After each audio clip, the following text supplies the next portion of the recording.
Oh, et vous êtes Super Mario Bros.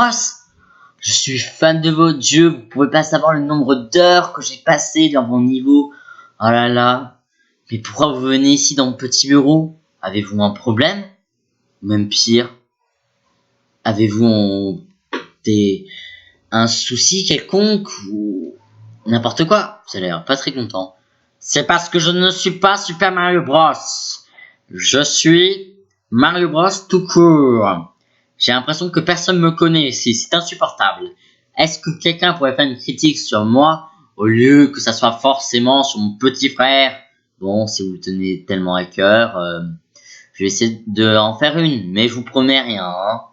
Allez, c'est parti. 9 juillet 1981, sur arcade, sortie de Donkey Kong, jeu de plateforme où nous jouons Jumpman qui doit délivrer sa petite copine du terrible Donkey Kong, loin du sympathique singe que nous connaissons actuellement, hein. À la suite, Nintendo, se rendant compte que ça a été un succès, décida de faire deux suites. Premièrement, un Donkey Kong Junior, où nous jouons cette fois-ci le fils de Donkey Kong qui doit délivrer son père de Mario. Oui, c'était très bizarre. Puis à la suite, Donkey Kong 3, un jeu un petit peu anecdotique qui se passe dans un cirque. Là aussi, Mario est le méchant, hein. Mais rien de grandiose jusqu'à ce jour où, après une réunion de Nintendo, il eut la brillante idée de faire un jeu qui parle seulement de Mario.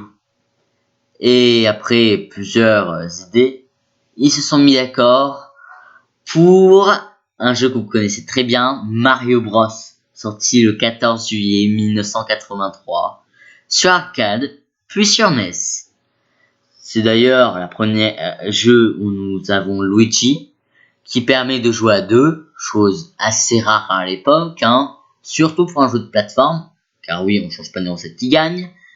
D'ailleurs, le but c'est pas de rejoindre le plus haut possible, mais d'affronter une vague d'ennemis qui apparaît sur les tuyaux. Oui, les mêmes tuyaux qu'on verra par la suite. Où nous affrontons là des tortues et qui arrivent toujours de plus en plus nombreuses et de plus en plus vite, hein, rendant ça très difficile de toutes les supprimer.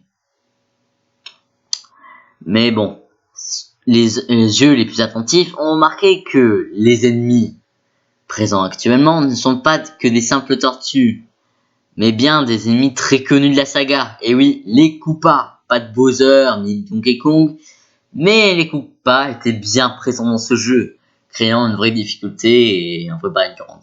Mais les gens connaissent plus Mario pour sa suite, Super Mario Bros, sorti le 13 septembre 1985, qui là est un jeu de plateforme où nous avançons dans un niveau linéaire, qui est réellement très sympathique, sorti cette fois-ci uniquement sur NES.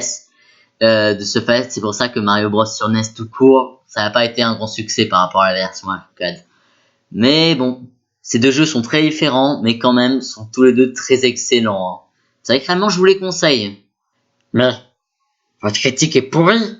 Je suis vraiment pas d'accord, vous êtes réellement une chiffre molle. Réellement, vous avez même pas parlé de toutes mes qualités. En plus, vous faisiez une lèche-bot à Super Mario Bros. Réellement, vous êtes insupportable. Hey, calmez-vous, monsieur Mario Bros. Sinon, vous allez finir en brosse à cheveux. Oui, brosse à cheveux. Et ouais, faites pas cette tête, hein. La blague, l'humour. Et ouais, ça a le talent. De toute façon, les jeux vidéo n'ont jamais eu d'humour.